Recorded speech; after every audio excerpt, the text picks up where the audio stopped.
gets ready to leave to help Marshall, but freezes when he sees a crib in the corner. He realizes Chloe has been puking because she's pregnant and demands to know the real story. Chloe admits she's Adam, explaining she snapped after being locked up for 30 years. She refused to raise her baby in captivity, so she killed her captors to finally have freedom. James understands wanting to save the child, but Chloe's blood is too dangerous, so he doesn't want to let her leave. Suddenly a monster enters the room and Chloe just watches how James is easily beaten up. At that moment Marshall arrives and threatens to shoot Chloe, so the monster drops James. Chloe runs away and turns off the lights while Marshall opens fire, only to be knocked down by the monster. James finds a flamethrower left by the soldiers and uses it to burn the monster until it's dead. Meanwhile Chloe makes it outside and finds Oleg waiting for her with his gun out. Chloe apologizes for her actions and comes closer to hug him, but Oleg doesn't forgive her.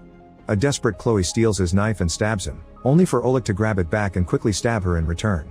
As both of them fall to the ground, James and Marshall leave the bunker as well. They check on Chloe and she suddenly attacks, stabbing James before fighting Marshall.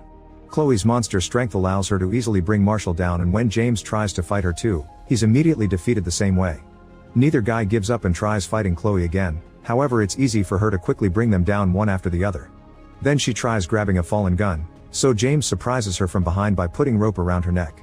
Chloe struggles in his hold and manages to poke James out to distract him, then she punches him to knock him down. Next she tries stabbing him, but James painfully catches the knife with his hand. As Marshall starts to transform, he uses this strength to pull the rope before jumping into the hatch, dragging Chloe on the ground until the choking kills her. Afterward James goes down the hatch to save his friend, however Marshall reminds him he's infected and tells him to leave without him. After a final goodbye, James leaves the bunker and lies down on the ground to use the phone.